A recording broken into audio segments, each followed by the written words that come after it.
Aí, o chão continua tremendo por aí?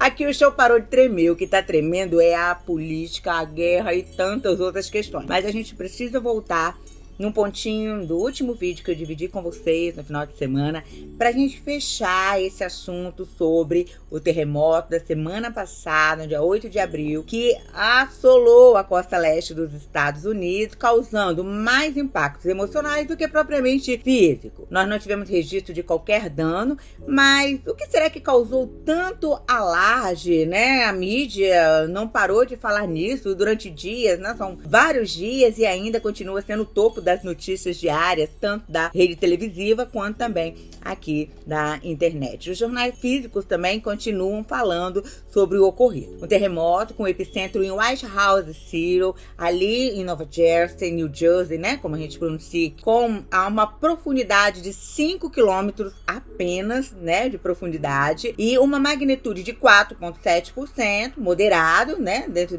da catalogação internacional da escala Richter. E nós vamos perceber que apesar de não ter trago dano físico, fez com que as pessoas ficassem tão alertadas, a ponto da reunião da ONU ter sido interrompida quando a secretária-geral fazia a reunião da ATA sobre os assuntos interessantes de Gaza, lá em Israel, e perguntou de forma cômica: isso é um terremoto? Normally form a spine of protection for children, a place where children can seek humanitarian services and normality.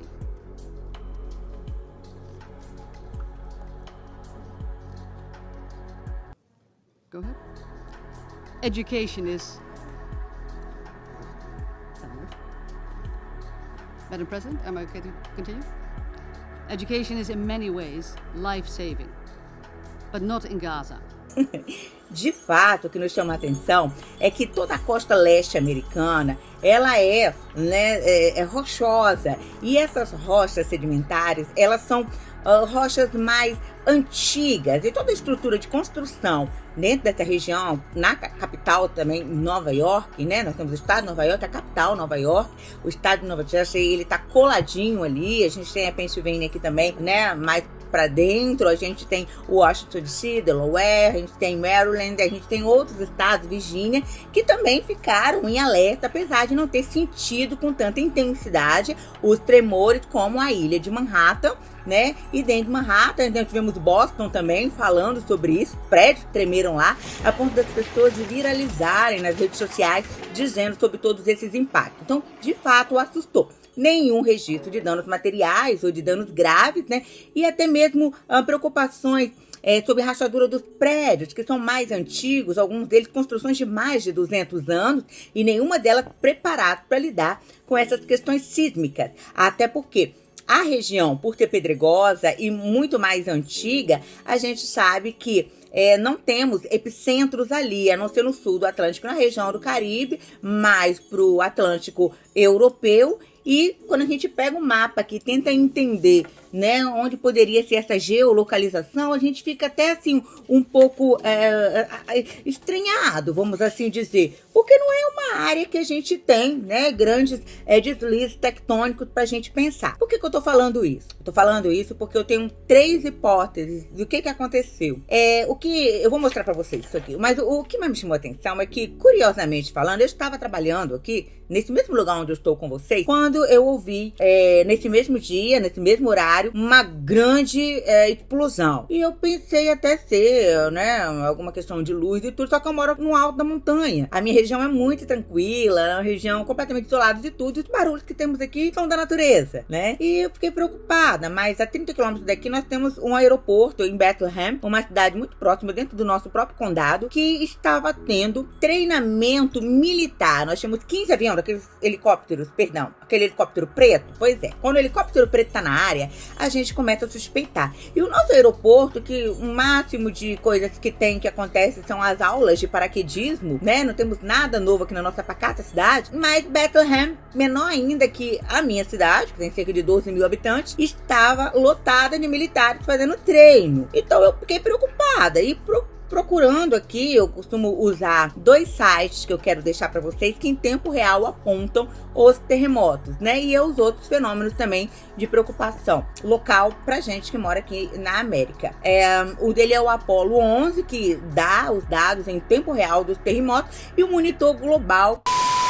Tudo isso chamou muito a atenção, porque 15 helicópteros pretos e militares em treino em Bethlehem, 7.000 habitantes. 7.000 habitantes numa estatística, assim, que está desatualizada, porque a gente sabe que é uma cidade que está tendo descrescimento, né, de pessoas. De qualquer forma, seria um ótimo lugar para termos esse treino. Mas o que isso tem a ver com terremoto? É interessante que foram registrados também, de acordo com o site que eu acabei de compartilhar com vocês, 15 abalos, né, nessa região que eu estou, né, no extremo leste aqui. Eu estou a 2 horas só de Vancouver. 15. É coincidência? A quantidade de número de helicóptero? A quantidade de número de... Não sei. Pode não ter nada a ver uma coisa com a outra. Mas 15 abalos não tectônicos, abalos, né, tremeu. Deu, né, esse barulhão que nós ouvimos. Mas não teve nada a ver com o terremoto que estava acontecendo aqui pertinho de nós, né? Porque a gente tá perto também da... Assim, a gente fala perto, não é? Tá parecendo perto dos mineiros aí do Brasil, né? Ou perto longe, mas não é uma distância razoável. A gente consegue fazer esse trajeto em 1, 2 horas de por carro. Então, por isso que eu digo que é perto, mas não é tão perto assim. Até porque daqui a pouco eu vou mostrar pra você o diâmetro, né? Da onde teve o afetamento. De qualquer forma, eu quero voltar pra vocês, pra geolocalização aqui da nossa costa leste. Não é? Eu estou a mais ou menos 2 horas de Nova. Eu vou botar 2 horas e meia, dada essa questão do litoral, aonde o tremor foi mais impactado. Mas se a gente for pensar nas placas, depois eu vou pedir para passar para vocês aí, na placa continental, nós vamos perceber que na costa leste americana, tá vendo? Nessa região aqui nós temos o Pacífico, né? Virando o globo, a gente vai juntar aqui e aí a gente vai ter o Círculo do Fogo. Se a gente for observar, deixa eu mostrar esse outro mapa aqui pra vocês. O Círculo do Fogo é uma região, né, completamente tomada por, né, situações vulcânicas. Então a gente vai ter muito impacto sísmico em toda essa região. Se você parar para observar, nós temos aqui a costa do Pacífico, né? Aqui, essa região aqui da América do Sul também banhada pelo Pacífico. Então aqui é muito comum esses abalos sísmicos por conta das atividades vulcânicas também que estão aqui. Agora, na costa leste, a gente não tem um tectonismo, né, suficiente para poder fazer aí os registros dizendo que é algo comum. Mas, detalhe, nós tivemos vários tremorzinhos de terra entre o dia 4, 5, 6, tremores pequenininhos. Mas como a gente teve mais de 200 ali naquela região, o pessoal, a turma aí da ciência, a turma aí do Monitor Global, né, todo da USGS, tava todo mundo ligado, porque um monte de terremotinho significa que algo está acontecendo. Tá, mas lá aqui na Pensilvânia teve muita coisa acontecendo ao mesmo tempo, e isso me gerou uma curiosidade. Eu estava pesquisando, o que é isso? Que barulho foi esse? Né? O que tá acontecendo aqui na minha pacata cidade? Foi aí que eu entrei nas notícias e vi que estava acontecendo em tempo real o terremoto. Foi por isso que mexeu comigo, porque não é muito comum eu vir pra cá pra ficar falando de terremoto, até porque, né, não é a minha área científica. Mas eu achei muito curioso uma série de eventos acontecendo. E isso me levou a procurar mais informações sobre o assunto e falar um pouquinho sobre aquelas questões ali. Mas veio muita polêmica, veio uma enxurrada de pessoas falando que o mundo vai acabar. E, né, a gente teve lá em Utah, a gente teve lá no Texas, a gente teve em cidade, em Illinois, aqui perto também, em Chicago, a gente teve vários lugares das pessoas falando, né, da seita, das igrejas mais fundamentalistas, né, dos cultos, falando, né, de cidades inteiras até mesmo orientar para acumular alimento, porque o fim do mundo estava aí, porque estava ali alinhado com um eclipse que nós teríamos aí híbrido na segunda-feira passada que nós tivemos, há uma semana, e tudo isso juntou, bum, né, o mundo parou para falar dessas coisas. Interessante que tirou um pouco a atenção lá de Gaza, né? Enquanto isso, a gente teve aí o ataque do Irã, que estão atribuindo a Israel nega, e uma série de abalos acontecendo ao mesmo tempo. Mas vem comigo, volta aqui um pouquinho pra gente continuar. O raio né, do impacto do terremoto 4.7 epicentro White House Station em Nova Jersey na semana passada foi na média de 60 quilômetros. Então, nós tivemos aqui 3 estados de alguma forma impactados pelo tremor, né, da ação desse terremoto. Então, eu coloquei aqui, né, uma lista e pesquisei. Tá. Eu tava falando que, apesar de ser um terremoto moderado, causou tanto impacto. Essa pergunta não foi só eu que fiz, não. O mundo todo fez, e principalmente os cientistas, e perguntaram por que terremotos de alta escala, né, com valores muito maiores, né, de tremor, que acontecem na Califórnia, que é uma área de constantes tremores, não causaram tanto susto, né, impacto e distanciamento, e lá costumam ser terremotos mais profundos. Aqui a gente só teve 5 km de profundidade, o que é algo pequeno perto do que acontece em San Andreas. Então vamos pensar, a gente, né, a pergunta até surgiu aqui, né, por que um terremoto né, no leste dos Estados Unidos costuma ser sentido a mais 2 vezes de distância que um terremoto semelhante na Califórnia, né? Essa é a pergunta que a gente elaborou aqui. Então, a resposta está em inglês, eu vou tentar traduzir para vocês. Mas a resposta é aquela que muitas pessoas não podem perceber. Porque os terremotos no leste das Montanhas Rochosas, eles são imperceptíveis quando eles vão se formando um a um, pouquinho, como foi formado durante a semana. E eles acabam sendo epicentros, né, em distâncias maiores. É como se fosse formando uma teia aí de rachadura nas placas tectônicas, né? Aí o ETJS, tá? Que tá trazendo essa informação. Então, por exemplo, um terremoto de magnitude 5.8, como aconteceu lá na Virgínia, na cidade de Monroe, em 2011, ele foi sentido até 1000 quilômetros do epicentro. E ele também foi um terremoto de pequena escala comparado a outro terremoto, porque ele foi uma escala de 5.8. Ele é moderado ainda, ele não chega a ser grave.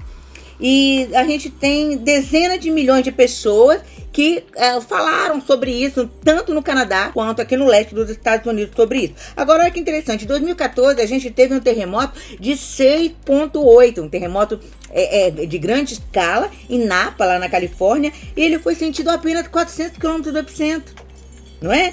Então, apesar do terremoto de Napa, ele liberar muito mais vezes energia do que o terremoto da Virgínia, que outro terremoto de pequena escala, ele não causa tantos danos e não é sentido tão longe. Então a gente teve outros, né, terremotos aqui, mas o tempo e o espaço não me permite falar. E eu quero dizer que a explicação que os cientistas estão trazendo, que os geólogos, né, da USGS estão trazendo pra gente, é o seguinte, que alguns fatores têm a ver com a natureza da tectônica dessas placas, como eu já falei com vocês, por se tratarem de placas, geologicamente falando, milhões e milhões de anos mais novas, né, lá na costa oeste do que aqui na costa leste. Então essas formações mais antigas, elas foram expostas a pressões e temperaturas extremas, tornando-as mais duras, muitas vezes também mais densa. É nessa densidade, quando ocorre a fissura, a falha, que permite que leve mais tempo para cicatrizar. E essas fissuras, essas aberturas, né, elas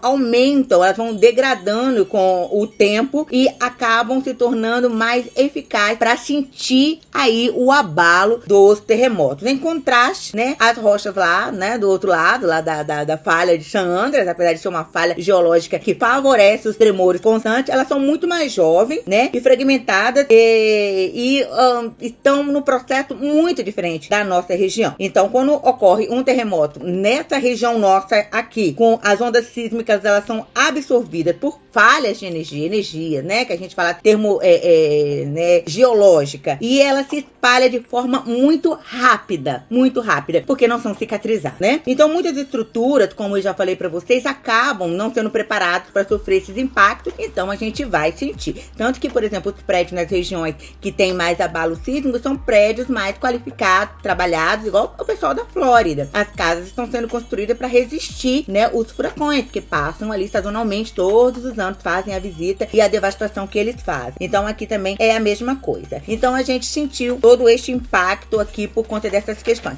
Então essa é a minha primeira hipótese. O terremoto aconteceu e, plausivamente falando, é a mais certa. certa, porque o movimento das placas, apesar de não termos grandes epicentros ou atividade constante vulcânica de grande escala na nossa região, a Terra tremeu, sacudiu e nós sentimos, por isso que ficamos tão preocupados. Mas eu tenho ainda uma segunda teoria. Segunda hipótese da crise. Não é teoria da conspiração, afinal de contas, a gente tem verificado os dados e temos tentado validar cada uma dessas informações. Existem muitas especulações, mas nós estamos aqui para isso mesmo, para especularmos, estudarmos e motivarmos você a também pensar e produzir conhecimento. Este é o objetivo do nosso canal, produzir conhecimento. E o conhecimento, ele é generalista, ele não pode ser centrado em apenas uma vertente. E se você está gostando desse vídeo, não deixe de dar um like aí pra gente. Opine, participe, produza conhecimento conosco, nos ajude a melhorar. E se você quiser se inscrever no nosso canal, você vai estar nos apoiando sim a melhorarmos. Como eu disse, todo o trabalho que eu faço é um trabalho doméstico, um trabalho caseiro, a qual eu dedico o meu tempo para trazer questões pra gente pensar, para ampliar este conhecimento e levar você também a compreender que o lugar, a via do ser, é um lugar de constante compreender das coisas. E é nesse compreender das coisas que eu quero compartilhar, sem delongas, a minha segunda teoria sobre o porquê que a Terra tremeu nessa região e também causou tanto impacto e tanto falatório sobre isso aqui na nossa região. Aqui nos Estados Unidos, a gente tem um hábito de esconder as coisas. A gente não fala tudo, a gente fala alguma coisa e deixa sempre algo no ar, não é? Pois é, isso faz parte da cultura americana, né? A gente tem as informações que são consideradas classificadas. Todas as informações classificadas, elas não são divulgadas, tá? Em essência, na íntegra, para a população. Afinal de contas, elas são confidenciais. Para que chegue a nós, essa informação ela precisa ser desclassificada. E quem decide isso? O governo, né? Não vou adentrar muito nessas questões. Mas nós temos algumas questões políticas, econômicas, baseadas no governo vigente, naquele que está no poder, que permite que uma série de circunstâncias, inclusive treinos militares, né, e outras questões aí de implantação de indústrias, de negócios, aconteçam com maior facilidade, e outros são mais conservadores, não permitem isso acontecer. Bom, de que eu tô falando? A minha segunda teoria seria uma origem antropogênica ou perfurações e operações de fracking.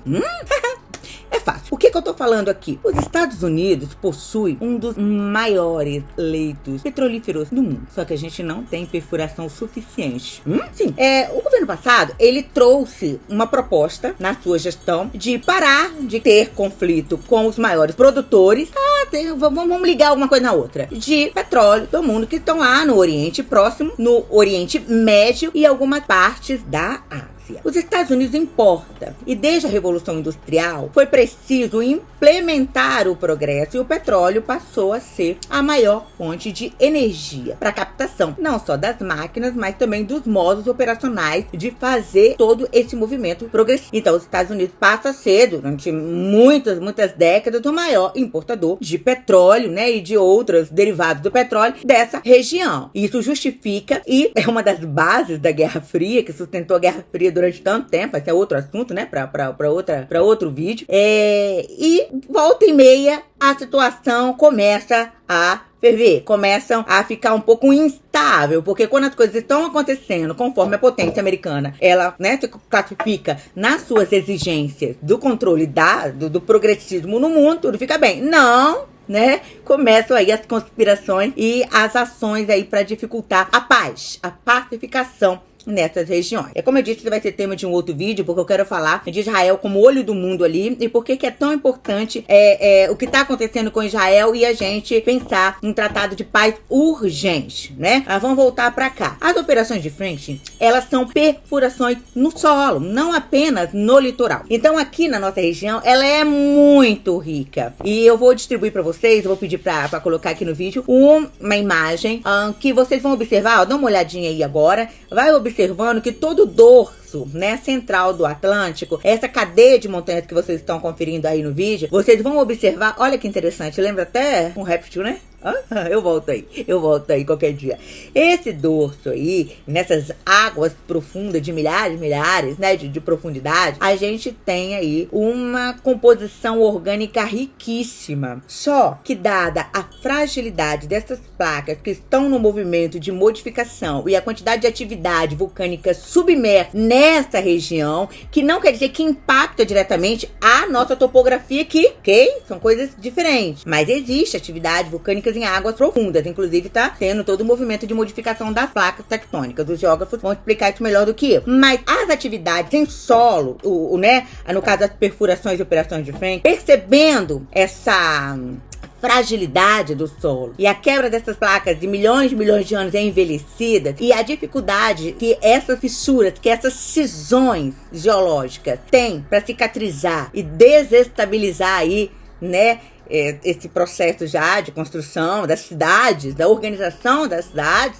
aqui na Terra. Pensando isso, em 2018, por exemplo, vou falar só do estado de Nova Jersey, sancionou uma lei proibindo a perfuração em solo nessas rochas, que se continuasse acontecendo na escala que estava acontecendo e na proposta de aumentar essas perfurações, nós teríamos um dano geológico que estaria impactando toda a parte social também e toda a organização política dessa costa do nosso país. Pensando nisso, essa lei, né, ela levou uma jurisdição de impedimento até 3.000 milhas náuticas também da costa. Então, o governador na época lá, ele disse não pro presidente que estava em vulga. Não vamos perfurar. Existem esses estudos estão dizendo que a gente continuar perfurando vai acontecer isso, e nós vamos ter um impacto geológico, um impacto ecológico, e os Estados Unidos vai acontecer igual aquele filme do Rocha, né? A fissura lá em Sandra vai partir no meio. Bum.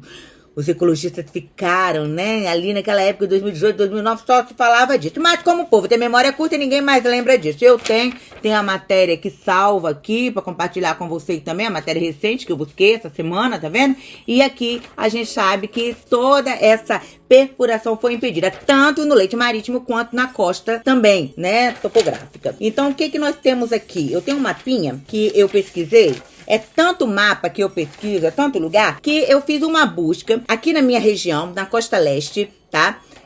De locais que e ainda estão sendo perfurados, mesmo impedidos. Mas não são todas as cidades que impediram. Por exemplo, a atividade de perfuração no estado da Pensilvânia é muito grande, né? E aqui na minha região tem muita atividade. Tanto que a água não é considerada nenhuma água completamente potável, né? A gente não pode ter acesso direto a essa água porque existe muito vazamento de petróleo, de matérias orgânicas e de outras substâncias por conta das mineradoras que nós temos nessa região. A Pensilvânia sempre foi um estado que trabalha desde a sua fundação com muitas indústrias de minério, a base de minério, ferro e outros ferrídeos que também são altamente tóxicos para nós. E os nossos lençóis freáticos acabam sendo afetados de alguma forma.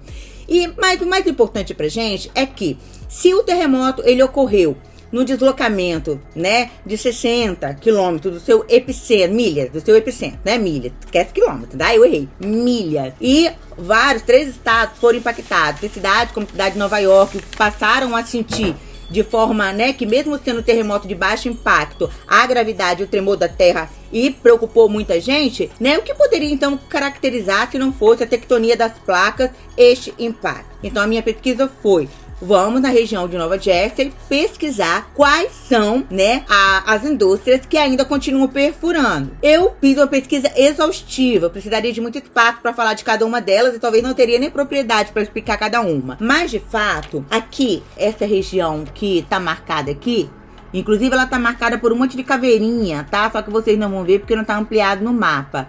É o desenho que, tá, o programa fez para mim. Vocês vão ver duas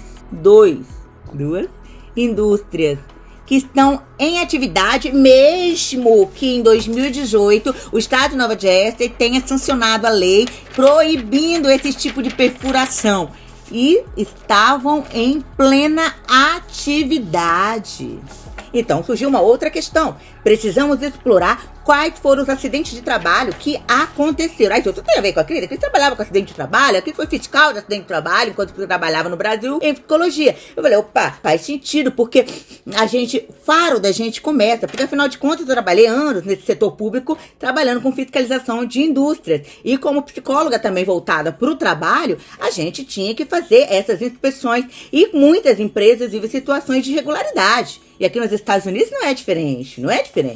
Então eu percebi que de várias empresas, eu marquei 2 aqui, vou tentar chegar mais pertinho. Esses 2 pontinhos aqui embaixo, olha, esses 2 são, né, as empresas, indústria de fracking que estão em atividade. Tá, beleza, entrei nelas, né? Depois eu vou tentar separar os nomes, que é muita informação.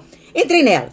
Beleza, entrei. Estou colhendo dados, tentando ler devagarzinho, né? O inglês tá indo bem devagar na minha vida aqui. Mas quando eu começo a detalhar dados, a tela some e aparece pra mim assim: você não tem autorização pra estar tendo acesso a essas informações. E eu dou um tempo, tal, né? Reiniciei o computador, olhei. Não temos essas informações disponibilizadas. Site fora do ar. Fiquei 2 dias tentando ainda obter, não consegui. Então, dá um print. Só para mostrar que o site tá fora do ar não quer dizer muita coisa, né? Eu devia ter dado o print antes e depois. E eu não tive, né? Essa astúcia aí. De qualquer forma, são dados, são bases de dados que estão aqui disponibilizados, com um print até do meu PC, para vocês verem que tá ligado, mostrando que elas estão em atividade. E são empresas regulamentadas, são empresas que fazem essa perfuração. Mas por que os dados sumiram exatamente no dia do terremoto? Por que quando eu olhei tava lá, mas depois que a gente começou a futucar, caçar, mexer daqui pra lá, cadê? Sumiu!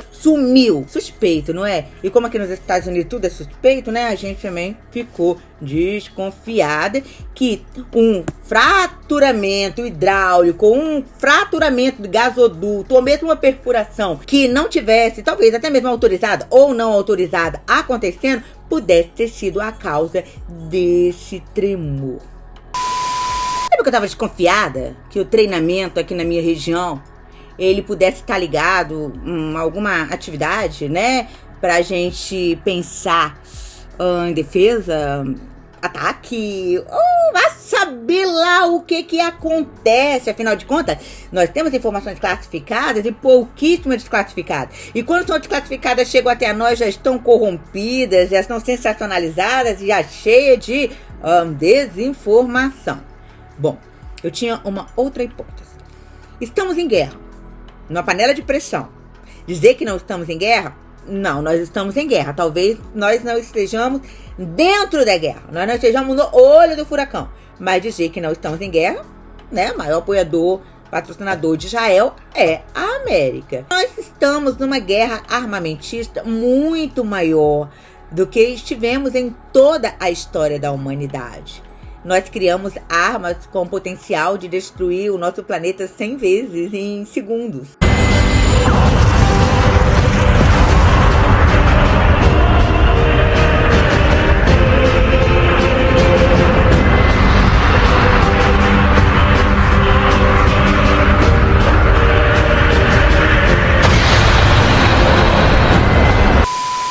Nós temos armas que nós podemos desestabilizar, né? Partes de vias imensas da nossa Via Láctea.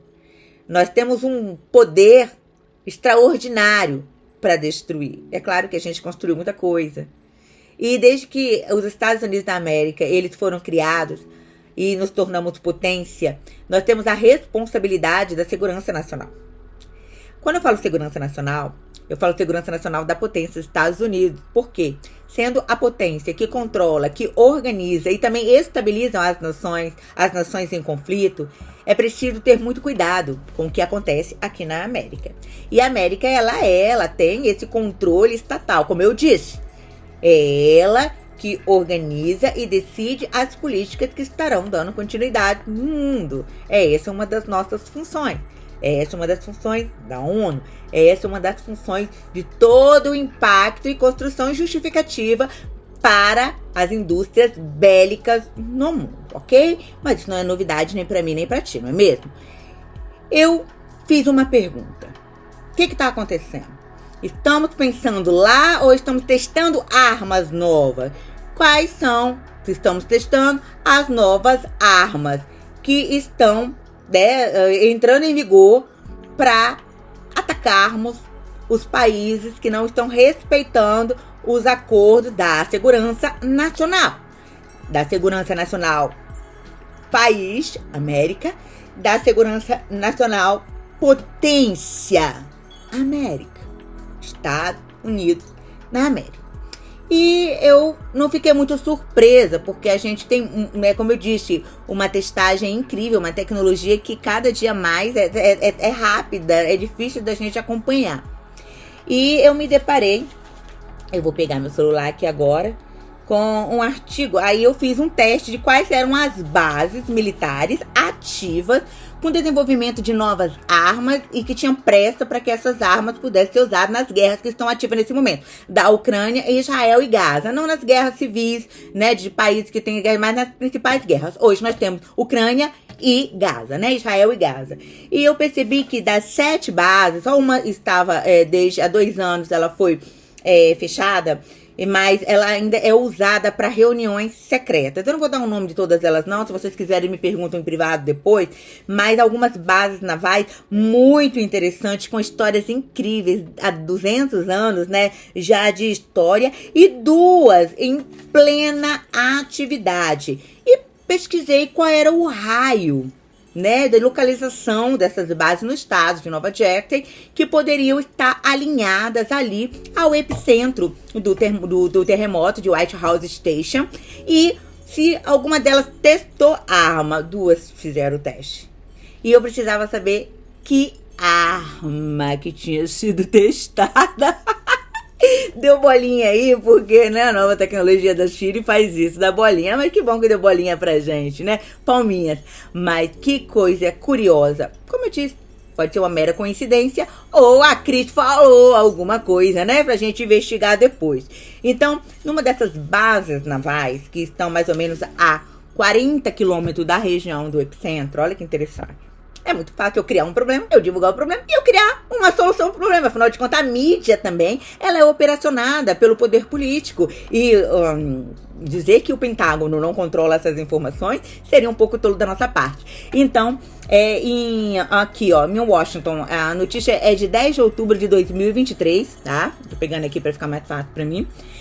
Foi feita a solicitação, né, de uma arma de laser sólido, State Laser Weapon System 300, né, kilowatts de potência. Laser sólido, por quê? O desenvolvimento de armas a lasers não é novidade. A gente tem o Dragon Space lá na Inglaterra, que já está sendo inclusive testado e pretende, né, ser usado agora na guerra da Ucrânia. Já está direcionado ali, caso Putin resolva, né, mandar mais mísseis, já está ali tudo ordenado com 100 kW de potência. Então a gente já tem esse desenvolvimento. Só que os Estados Unidos, ele queria uma potência maior e deu aqui o cronograma para ser. Então, a evolução do IFPC o IFPC esse laser, né, nesse protótipo, né, com adicional de 300 kW de potência, é um laser que a maior preocupação com essa arma eram os efeitos colaterais. Por exemplo, quando disparasse, né, sobre um míssil, essa arma, né, e o contramíssil também, mas eu queria que causasse menos dano possível, tanto aos operacionais, aqueles que estariam operando o maquinário, como às áreas de abrangência. E o laser, ele tem uma capacitação que no início, foi muito difícil ser usado, porque ele não tinha limite. Então, o uso de uma arma laser, né, de um contramíssil a laser, ele poderia não só bater, né, impedir aquele míssil de entrar no território, como ele também podia alcançar outros, né, locais e até mesmo aeronaves e satélites, porque dependendo da localização e da transmissão dessa arma laser, podia afetar outros locais que não era o objetivo da guerra. Então, o maior desafio das empresas que estavam em licitação para o desenvolvimento da weapon, né, era o laser que fosse exatamente como um contramíssil, impedisse a entrada e tivesse menos colateral possível. Precisávamos aumentar a potência do lançamento desse laser e evitar que ele colidisse com qualquer outra coisa que não fosse o objeto do destroyer, o objeto da destruição. E que curioso, em 2018 foi lançada a licitação, a empresa a Lockheed Martin, ela ganhou a licitação, né, em 2019, ela conseguiu, rapidinho, no mesmo ano, ela já tinha um protótipo, desenvolver 100 kW, né, de tecnologia no programa High Energy Laser Tactical e demonstrou aí o HEL-TVD. não era isso que a América queria, porque ele tinha muito efeito colateral. Então, em 2020, né, a política, ela falou lá pro pessoal, né, da Lockheed Martin, olha, nós precisamos disso. Eles conseguiram em 3 meses desenvolver essa potência do laser compactível ao que o Departamento de Defesa dos Estados Unidos queria. Mas em 2022, né, ela conseguiu entregar essa arma, faltando alguns testes, né, na área naval, no mar, e também testes em terra. Ué, o que isso tem a ver? Tem a ver que no dia 6, essa arma foi testada em solo. E que interessante, né? Então a gente tem teste militar em tudo qualquer lugar. Eu ainda não fui em Bethlehem para entender o que aqueles helicópteros estavam fazendo lá. E talvez eu nunca terei essa informação. Afinal de contas, é informação classificada. Mas existe uma panela de pressão em movimento aqui na América, fazendo testes em todas as áreas e setores. Inclusive em todo o programa que desde o governo do Obama fez de descentralizar, né, o conhecimento da defesa, né, americana, e reorganizar a política dessa defesa, porque estava tendo um desvio de dinheiro, né, mau uso do dinheiro, né, dos próprios eleitores, tal, dos contribuintes, etc. E pensaram assim, existem muitas bases que precisam ser desativadas. E de fato, eles desativaram um monte, mas outras foram reagrupadas, reorganizadas. E na costa leste americana, nós temos grandes centros de testagem de inteligência e testagem de armas de alta potência. Inclusive, o nosso laser, o IFPC-HEL, né? Que é uma arma de geolocalização a laser de 300 kW que consegue, em tempo mínimo, destruir qualquer míssil. Isso é resultado da provocação, né, que o presidente da Coreia, que o ditador da Coreia trouxe alguns anos atrás, né, de dizer, e a gente tinha essa preocupação. E como os Estados Unidos é pioneiro em toda a tecnologia, nós temos, né, centralizado em nós todo esse conhecimento e desenvolvimento industrial bélico para desmerecer essas potências controladoras, os Estados Unidos conseguiu desenvolver. Então, apesar de eu não dizer muito, o que eu quero dizer é que existem tantas coisas acontecendo ao mesmo tempo que fica difícil de não acreditar que estamos caminhando para um fim do mundo. De qualquer forma, há muito ainda a ser feito, porque uma terceira guerra hoje traria impacto terrível para a humanidade, não apenas para a região do Oriente Próximo, do Oriente Médio, para a região do leste europeu, da Rússia e para os Estados Unidos. O mundo precisa se alertar, o mundo precisa entender, o mundo precisa participar e compreender os fenômenos políticos, sociais, econômicos e também espirituais que estão acontecendo neste momento. Estamos numa panela de pressão, né? A temperatura da nossa panela de pressão está aumentando e não se esqueça que, enquanto responsável pela segurança, né, mundial, os Estados Unidos, ele é perito